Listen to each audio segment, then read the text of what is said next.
Language disorder. जब भी आप नई कोई लैंग्वेज लर्न करना सीखना शुरू करते हैं तो सबको ये प्रॉब्लम आती है कि लैंग्वेज डिसऑर्डर होता है। जो फ्लुएंसी होती है, फ्लो ऑफ पर्सन स्पीच, जो फ्लो होता है आपका बोलने का, फ्लुएंसी का मतलब ये नहीं होता है कि आप जो है उसको स्पीड में बोले जा रहे हैं, नथिंग दैट।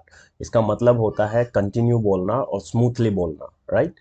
तो फ्लुएंसी डिसऑर्डर इन्वॉल्व करता है क्रॉनिक एंड रिपीटेड इंटरप्शन और to speech flow. Speech flow में क्रॉनिक और रिपीटेड इंटरप्शंस होते हैं जब किसी को फ्लुएंसी डिसऑर्डर होता है, राइट। तो फ्लुएंसी डिसऑर्डर फ्रीक्वेंटली कोज करता है पॉजेज इन स्पीच, स्पीच बोलते हुए बीच में पोज आना, और longer sound than words considered normal, normal से ज़्यादा लंबे साउंड निकालना, right. So repetition of sound, sound का रिपीट होना, सिलेबल या वर्ड का रिपीट होना, बार बार रिपीट करना उस चीज़ को। तो अनयूजुअल रेट ऑफ रिदम और टॉकिंग, टॉकिंग का बात करने का unusual rate, right. Fluency disorder can lead to problems with socialization, learning and mental health. ऐसा नहीं है सबको होता है जब स्टार्ट करते हैं, मुझे भी हुआ था जब मैंने लैंग्वेज स्टार्ट किया था लर्न करना। तो हिंदी के अलावा मैं मदर टंग मेरी भी हिंदी ही थी।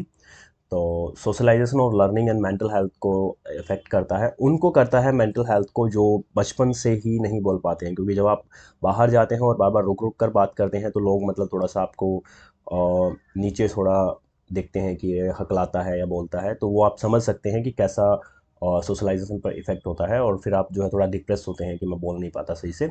तो what are the types of fluency disorder के दो टाइप होते हैं, स्टटरिंग और क्लटरिंग, राइट। तो आगे चलते हैं। If you stutter you may sound like you are trying to say a syllable और वर्ड। आप जो है एक सिलेबल को, वर्ड को कहना चाहते हैं पर ये बाहर नहीं आ रहा है, right. If you clutter you may speak quickly. अगर आप क्लटर करते हैं आप जल्दी से बोलते हैं, मर्ज करते हैं वर्ड्स को, कट करते हैं, पार्ट ऑफ वर्ड के पार्ट्स को जो है कट कर देते हैं। Stuttering is more common than cluttering. Stuttering जो है मोर कॉमन है क्लटरिंग से। A person can experience both at the same time. एक पर्सन जो है दोनों को सेम टाइम पे एक्सपीरियंस कर सकता है, right. So who might experience stuttering और क्लटरिंग। कौन स्लटरिंग और क्लटरिंग एक्सपीरियंस कर सकता है? Fluency disorder can affect anyone, किसी को भी हो सकता है, but they often being in childhood. ये स्टार्ट होता है चाइल्डहुड में, बचपन में। तो they are more common in children assigned male, मतलब कि ये लड़कों में ज़्यादा होता है, लड़कियों में कम होता है, right.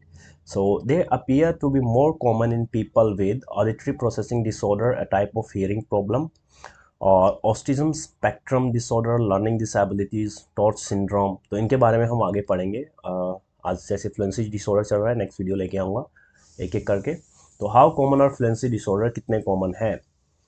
Fluency disorders are common, common तो है बट साइंटिस्ट को नहीं पता है कितने लोग इससे अफेक्ट हैं, क्योंकि ऐसा कभी रिपोर्ट नहीं किया गया है, ऐसा कभी रिकॉर्ड में मतलब कि रिसर्च नहीं की गई कि कितने लोगों को स्लटरिंग, क्लटरिंग और फ्लुएंसी डिसऑर्डर है।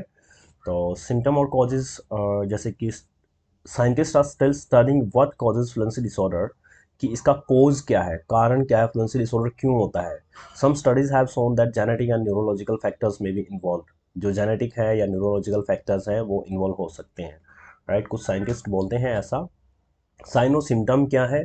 Stuttering, cluttering each involve particular type of interruption in the flow of speech, right. जो स्पीच का फ्लो है वो इंटरप्ट होता है बोलते हुए, राइट। तो sign and symptom of stuttering, period of silence when a person is trying to being a sentence but can't start the sound they want to make, मतलब कि लंबे समय से चुप है और वो कुछ बोलना चाहता है, तो उस टाइम पे भी जो स्लटरिंग है वो आती है।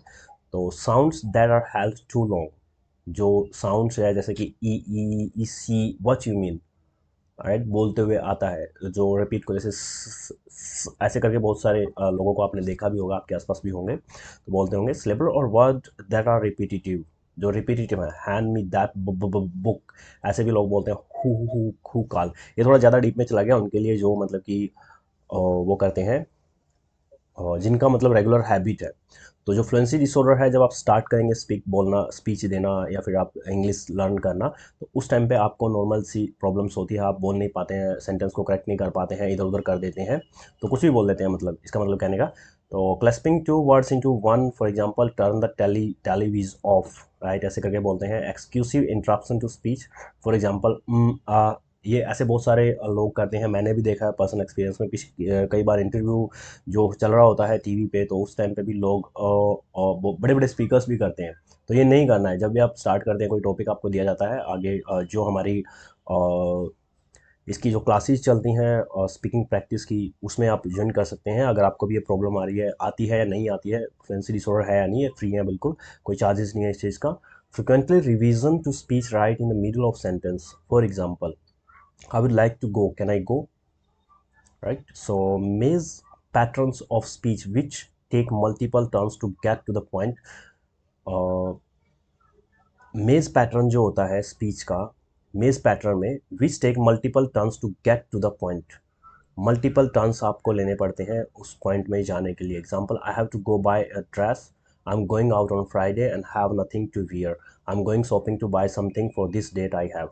Omission of syllables for word such as firstly instead of fortunately. तो जो आप वर्ड को दूसरे तरीके में बोलते हैं, जैसे फॉर्चुनेटली को फर्स्टली बोल दिया।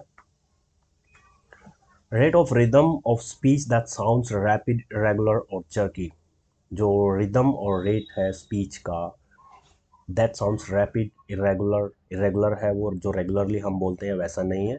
Unexpected pauses in the middle of sentence, for example, do you want to come to the movies. Irregular जो पॉजेज है, यहाँ पर आप पॉज दे रहे हो, do you want to come to the movies, तो बीच में आप रुक के बोलते हैं। A person with fluency disorder also might adopt sudden behaviours. इससे आपका जो है बिहेवियर चेंज हो रहा है। जब आप बोलते हो ना कि कुछ भी, अगर आपको फ्लुएंसी डिसऑर्डर होता है, तो आप जो है avoiding certain word that tend to cause stuttering और क्लटरिंग। तो जब आप उन चीज़ों को, उन वर्ड्स को आप अवॉइड करने लग जाते हो जो स्लटरिंग और क्लटरिंग कोज करता है, जिसकी वजह से वो होता है। कफ, खांसते हो आप बीच में, क्लियरिंग देयर थ्रोट और yawning to distract from the disorder.